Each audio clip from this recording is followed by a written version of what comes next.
Under the dim orange glow of the streetlights, a man in a gray hoodie walked alone down Maple Avenue. The night was quiet except for the faint hum of tires against asphalt and the occasional bark of a dog. His hands were deep in his pockets, and his head was bowed, not out of fear but of thought.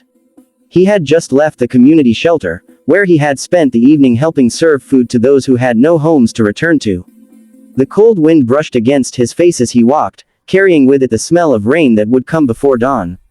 A police cruiser turned the corner slowly, its headlights sweeping over him.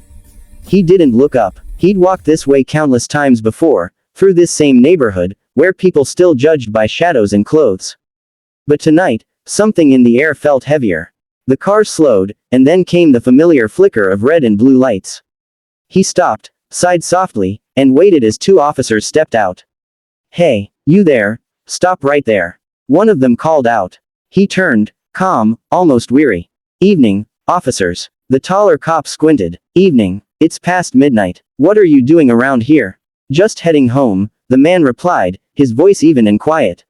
"Where's home?" the other officer demanded. He hesitated for a second, looking past them toward the city skyline glowing faintly in the distance. "Just a few blocks down," he said. The first cop frowned, eyeing his hoodie, his shoes, his dark skin. "You got ID on you?" He nodded and reached slowly into his pocket. "Yes, sir. Just give me a second. Keep your hands where I can see them," the officer barked, hand twitching near his holster. The man froze, then carefully raised his hands again. He had seen this look before, fear mixed with suspicion, the kind that turned ordinary nights into headlines. "I'm not armed," he said softly. "Then show us your ID," the shorter cop snapped, stepping closer. "What's in your pocket?" "My wallet," he answered. The cop grabbed his wrist, turning him roughly against the patrol car. The other officer patted him down, muttering something about fitting a description. He didn't resist. He could feel the cold metal of the car pressing into his chest, and he closed his eyes, breathing deeply. He could hear their radios crackle, could feel people slowing their cars to look at the scene. He was used to being looked at. Just not like this. "Got anything illegal on you?" "No." "You sure? You look nervous." "I'm just tired," he said quietly. The officer snorted. "Yeah, tired from what? Running?" The man didn't answer. He just waited. After a long minute, the officer pulled out his wallet and flipped it open. "Let's see who you are." He glanced at the ID, and then froze. His eyes darted between the card and the man in the hoodie. His partner leaned over to look too. The air shifted. You're, the shorter cop stammered. "Yes," the man said softly, meeting his eyes. "Mayor Jordan Miles." The taller officer blinked, speechless. "You're the mayor." "I was, the last time I checked," he replied with calm irony. The silence was deafening. The officers stepped back immediately, faces pale. "Sir, we didn't realize." "You didn't need to realize," Miles said. "You only needed to see me as a person." For a moment, no one moved. The red and blue lights painted the street in shame. Cars passed by, slowing to watch two police officers standing rigid before a man they had just shoved against a car, unaware that he was the one who signed their paychecks, the one who had promised to build bridges between law enforcement and the people they served. "Sir, we apologize," one of them began. The mayor took his wallet back and looked at them with quiet sadness. "You shouldn't apologize to me. You should apologize to every man who looks like me and doesn't have a badge to protect him." He turned away, his steps slow, deliberate. His heart ached, not from anger, but from a deep, familiar disappointment. He had grown up in this city, walked these streets when they were rougher and crueler, had promised himself he'd change them one day. And he had, at least on paper. But tonight showed him how much further there was to go. He reached his home, a modest two-story house on a corner lot, and stood there for a long while before going inside. The night air stung a little more now. Inside, his wife looked up from the couch, her eyes immediately catching the tired slump of his shoulders. "What happened?" she asked quietly. He hesitated, then said, "Same thing that happens to too many men who look like me." Her face fell. Again, he nodded. "This time it was two of my own officers." She stood and crossed to him, laying a hand on his chest. "Jordan, I know," he whispered. "But I'm not angry. Not yet. Just tired." She looked at him for a long moment. "What are you going to do?" He exhaled slowly. "What I always do. Try to turn it into something better." The next morning, the story had spread like wildfire. Someone had recorded part of the encounter on their phone. By sunrise, social media was ablaze. Mayor Miles racially profiled by his own police. The headline ran on every local channel. The city buzzed with shock, anger, and disbelief. By noon, the police chief called for a press conference. The two officers stood beside him, pale and trembling. Cameras flashed as the mayor entered the hall, not in a suit, but in the same gray hoodie. The room fell silent. He stepped up to the podium, eyes scanning the crowd. He could feel the weight of every lens, every stare, every whispered judgment. But his voice, when he spoke, was steady. Last night, he began, 2 of our officers stopped me on the street. They didn't know who I was. To them, I was just another black man in a hoodie, walking alone after dark. He paused. The silence grew heavier. I want to make something clear. I don't want these men fired. I don't want vengeance. What I want is understanding. What I want is change. Murmurs rippled through the crowd. The mayor looked down for a moment, then back up. This isn't about me. It's about every young man who's been stopped, questioned, or worse, because someone saw fear where there was none. Because someone saw color before character.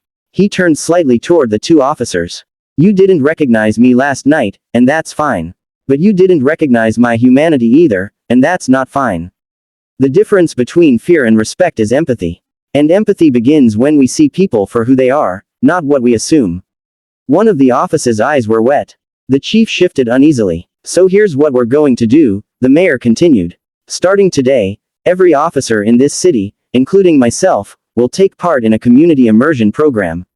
We will sit down with the people we serve. We will listen, not command. We will walk the same streets, not just patrol them. Because this city belongs to all of us, or it belongs to none of us. He stepped back. For a moment, no one spoke. Then a single clap echoed from the back of the room. It grew, spreading like a tide. Soon the hall was filled with applause, not polite, but raw, emotional, full of hope. That night, Mayor Miles walked again down Maple Avenue. No escort, no cameras. Just him, the wind, and the quiet hum of a city beginning to understand itself. A woman stepped out from a small grocery store as he passed. Mayor Miles, she said softly. Thank you. He smiled faintly. For what? For reminding us that change doesn't start in City Hall. It starts in the heart. He nodded, the words settling deep inside him. You're right, he said. And it starts with nights like last night. The streetlights flickered overhead, reflecting off the puddles left by the morning rain. For the first time in a long while, he didn't feel alone walking home. Because somewhere, beneath the surface of anger and division, something had shifted. The city had seen itself in its truest mirror, and though the reflection hurt, it was honest. Days turned to weeks, and the mayor's program began. Officers sat in church basements and school gyms, listening to stories that made their throats tighten. They heard mothers talk about fear, teenagers talk about distrust, fathers talk about pain. Some cried quietly, some didn't speak at all. But slowly, something changed. The uniforms didn't seem as distant. The handshakes lasted longer. The 2 officers who had stopped the mayor were among the first to volunteer for extra community shifts.